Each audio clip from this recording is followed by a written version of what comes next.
నమస్తే, welcome to our channel. నేను సౌజన్య. శివశంకర్ రెడ్డి పులివెందులలో ఈయన్ని చాలా కీలకంగా భావించేటువంటి వ్యక్తి. అంతేకాకుండా వైఎస్ వివేకానంద రెడ్డి గారికి రైట్ హ్యాండ్ అని కూడా చెప్తూ ఉంటారు. అండ్ ఓటు వేయించేటువంటి విషయంలో ఈయన చాలా కీలకమైనటువంటి పాత్ర పోషిస్తారు అనేటువంటిది కూడా ఉంది. ఆయన రీసెంట్గా బయటకు వచ్చారు బెయిల్ పైన. ఆయనకు వచ్చిన బెయిల్కి సంబంధించి సునీత, వైఎస్ వివేకానంద రెడ్డి గారి కూతురు సుప్రీంకోర్టులో ఫిర్యాదు చేశారు. అసలు ఏం జరిగింది, ఎందుకు సునీత ఫిర్యాదు చేయడం జరిగింది, ఈ అంశానికి సంబంధించి మనతో మాట్లాడడానికి, వారి విశ్లేషణని మనతో పంచుకోవడానికి ఈరోజు మనతో పాటు ఉన్నారు సీనియర్ జర్నలిస్ట్ డివిఎస్ గారు ఉన్నారు. వారితో మాట్లాడదాం. నమస్తే డివిఎస్ గారు. నమస్తే అమ్మా. శివశంకర్ రెడ్డి వైఎస్ వివేకానంద రెడ్డికి రైట్ హ్యాండ్ అంటూ ఉంటారు. ఆయన రీసెంట్గా బెయిల్పై బయటకు వచ్చారు. ఆయన బెయిల్పై బయటకు రావడం ఓకే, బట్ సునీత గారు ఎందుకు సుప్రీంకోర్టులో ఆయన బెయిల్కి సంబంధించి ఫిర్యాదు చేయడం జరిగింది, ఎందుకు?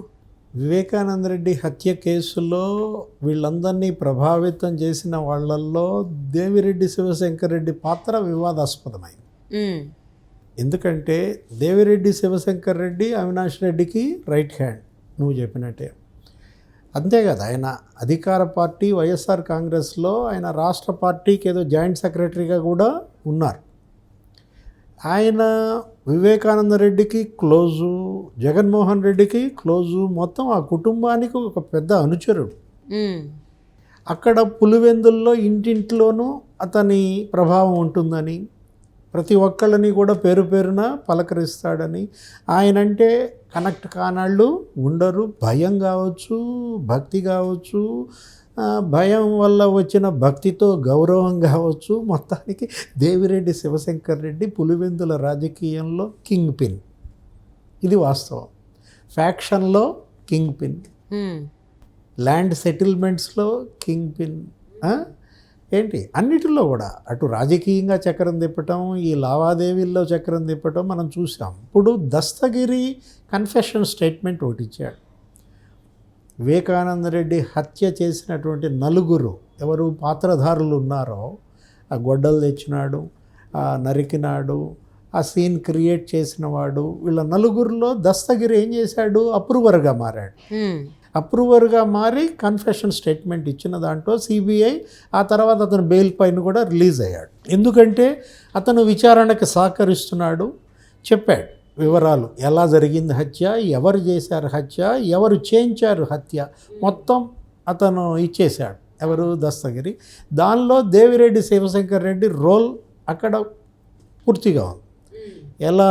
ఇప్పుడు దేవిరెడ్డి శివశంకర్ రెడ్డి చెబితేనే మనం జరిగింది మర్డరు అనే దాంట్లో నీకు గుర్తుందో లేదో, దేవిరెడ్డి శివశంకర్ రెడ్డి కొడుకు ఈ మధ్య జైల్లో మెడికల్ క్యాంప్ కూడా పెట్టాడు. అవును, డాక్టర్ చైతన్య రెడ్డి. అవును. అసలు అక్కడ జైలు సూపరింటెండెంట్ పాత్ర కూడా వివాదాస్పదమైంది. అవును. ఆ మెడికల్ క్యాంపు నెపంతో చైతన్య రెడ్డి, శివశంకర్ రెడ్డి కొడుకు లోపలికి రావడం, ఇతనికేదో ఒక 20 కోట్లు ఆఫర్ ఇచ్చినట్టు, ఎవరికి? దస్తగిరిని మళ్ళా ప్రలోభపరిచి నీకు ఇంత ఇస్తాం, నువ్వు సిబిఐ ఎస్పీ రామ్ సింగ్ నీ చేత బలవంతంగా ఈ స్టేట్మెంట్ ఇప్పించాడని చెప్పమనో ఏదో ఒత్తిడి చేసినట్టు దస్తగిరే చెప్పాడు. ఆ తర్వాత అప్పుడు సూపరింటెండెంట్ పాత్ర ఎందుకు వివాదాస్పదమైంది, అసలు అతనికి ఎందుకు అవకాశం ఇచ్చారు? వాళ్ళ నాన్న జైల్లో ఉన్నాడు. జైల్లో ఉన్న నిందితుడు కొడుకు డాక్టర్ అయినంత మాత్రాన ఆ డాక్టర్తో జైల్లో మెడికల్ క్యాంప్ ఎలా పెట్టిస్తారు? అతను నిన్నగాక మొన్న డాక్టర్ అయినాడు. అతను హాస్పిటల్ పెట్టి కూడా 1 సంవత్సరం కాలేదు.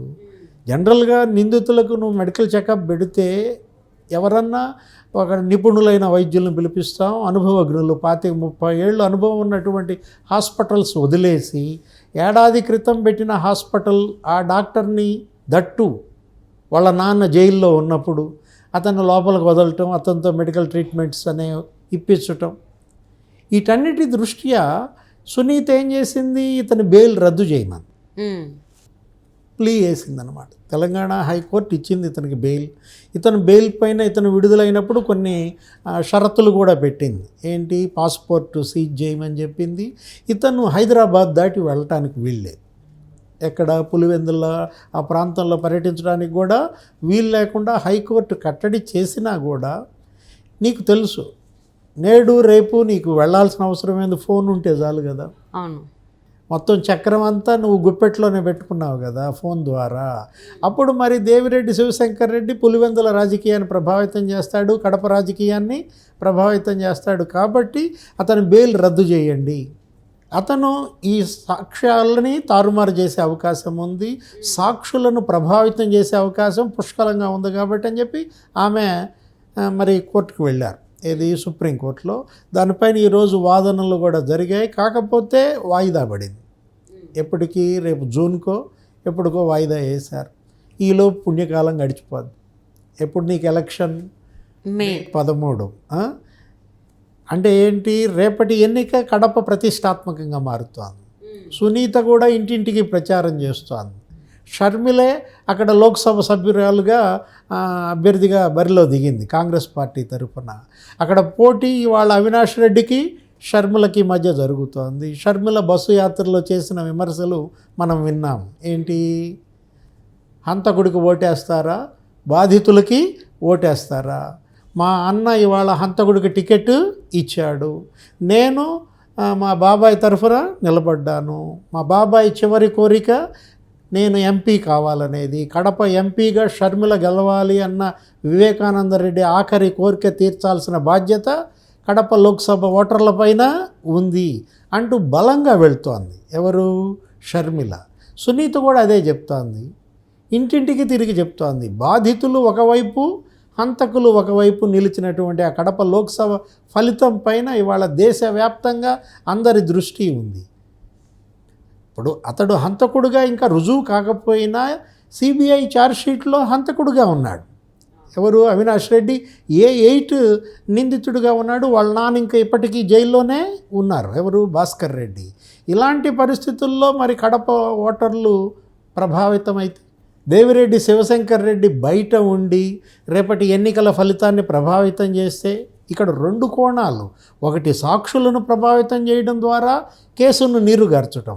2, ఓటర్లను ప్రభావితం చేయడం ద్వారా ప్రజా తీర్పుని వక్రీకరించడం. ఈ 2 అంశాలు ఇవాళ దేవిరెడ్డి శివశంకర్ రెడ్డి ద్వారా జరిగే అవకాశం ఉంది. కాబట్టి దేవిరెడ్డి శివశంకర్ రెడ్డి 2 పాత్రలు పోషిస్తున్నాడు. ఒకటి, అధికార వైఎస్ఆర్ కాంగ్రెస్ పార్టీ నాయకుడిగా ఉన్నాడు. 2, ఈ కేసులో నిందితుడు. ముఖ్యమైనటువంటి నిందితుల్లో ఒకళ్ళు. ఎవరు? పాత్రధారులు 4, సూత్రధారుల్లో దేవిరెడ్డి శివశంకర్ రెడ్డే ప్రధానం. కాబట్టి ఈ 2 కోణాలను దృష్టిలో పెట్టుకుని వివేక హత్య కేసులో ముఖ్య నిందితుడు, వైఎస్ఆర్ కాంగ్రెస్ పార్టీలో ప్రధాన నాయకుడు, అవినాష్ రెడ్డికి కుడి భుజం, వివేకానంద రెడ్డిని చంపిన వాళ్ళకి కుడి భుజం. కాబట్టి ఇతని బెయిల్ రద్దు చేయమని సునీత అడగటంలో తప్పు లేదు. కాకపోతే ఇక్కడ బెయిల్ ఇవ్వటమే కొంత కాంట్రవర్సీ. ఓకే. ఆ బెయిల్ ఇవ్వటం ద్వారా కొన్ని షరతులు పెట్టినప్పుడు ఆ షరతులు అమలవుతున్నాయా లేదా, ఆయన హైదరాబాద్ దాటి వెళ్తున్నాడా లేదా, వీటన్నిటినీ కూడా పోలీస్ చూడాల్సిన బాధ్యత ఉంది. షరతులను ఉల్లంఘించితే బెయిల్ రద్దు అవుతుంది. ఓకే, అది వేరే విషయం. ఈలోపు సుప్రీంకోర్టు తీర్పు వస్తే బెయిల్ రద్దు అవుతుంది. ఇప్పుడు దేవిరెడ్డి శివశంకర్ రెడ్డి ఇతను సాక్షులను ప్రభావితం చేసి వైఎస్ వివేక హత్య కేసు నీరుగారుస్తాడా, ఓటర్లను ప్రభావితం చేసి అవినాష్ రెడ్డి గెలుపుకు దోహదపడతాడా?